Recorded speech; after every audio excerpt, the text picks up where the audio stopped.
Hi everybody, it's Amanda, and today's video is going to be just a little bit of a word of caution really to people out there who, not just beauty products I suppose really, but anything.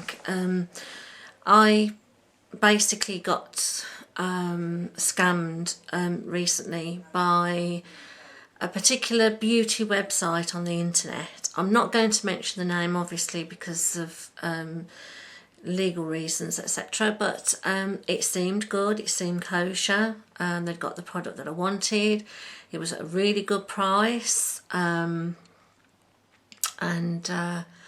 I thought, yes, I'll order that, and so I did. I went ahead and ordered it. Sort of realised at the ridiculous price that it was just too good to be true, really. Silly me. Anyway, the lot came to £36, and I waited and waited and waited, and sort of 10 days came and I'd still not heard anything. I emailed them. I kind of got like an automated ticketed response back. That when I say ticketed, it had like got a ticket number on it, which was a bit odd, saying that it was in the process of being completed like 10 days afterwards. So anyway, I thought, well, I'll give them the benefit of the doubt, but then I put the website information into Googled it, and to my horror there was pages and pages of reviews of this particular site, and I was sort of like cringing reading through people that had been scammed by this particular website, the people that run this website, saying that, you know, they'd spent a hell of a lot more than I did. Some people had spent up to £100, or possibly even more, saying that they'd purchased in good faith, as you always do when you buy from the internet, and they'd not received their goods. They were getting in touch with trading standards, they were getting in touch with the police, some people were getting in touch with Watchdog, and trading standards had said to them, send a recorded delivery letter out to them, out to the address that's showing on the website, which they did, and have a guess what? They weren't at that address. So obviously after reading all that, I thought, well, obviously there is no chance that I'm going to get mine now. So I sent them another email, threatening them with sort of, you know, action, etc., and blah blah blah.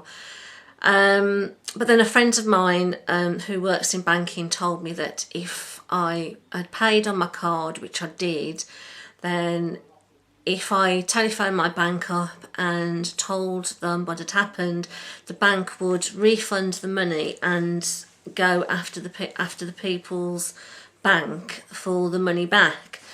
So I went through to the fraud department and told them, and luckily I've got my money back. So the bank will pursue it with the scammer's bank, presumably where the money goes when you pay on a card.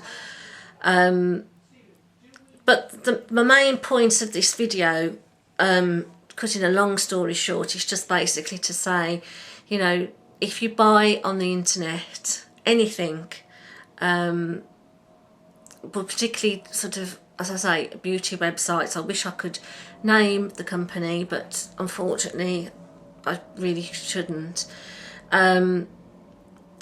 Please, unless it's a really well-known company, yes, please don't buy until you've looked up reviews, because, you know, when you think that these people, I mean, some of these reviews went back sort of a year or two ago, and I'm thinking, why the hell are these people still allowed to advertise? You know, why are they still allowed to sort of, why are Google still allowing them to sort of sell?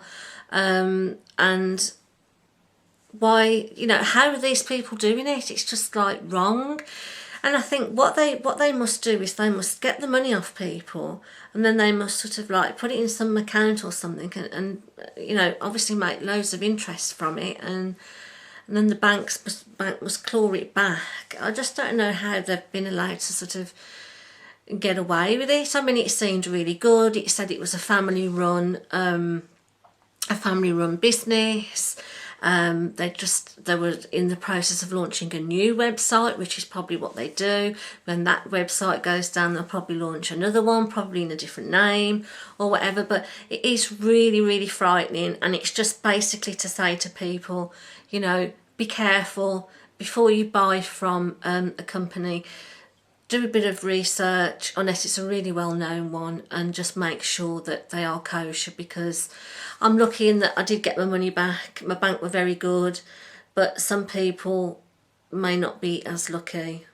So that's basically just to say I've been scammed, and just be careful that you're not. First time it's happened to me, but it's not nice, and these people should be pretty ashamed of themselves, really. And being allowed to carry on like they are, it's just so wrong. But keep an eye on Watchdog, because I think they're going to be on there shortly. But anyway, thanks very much for watching.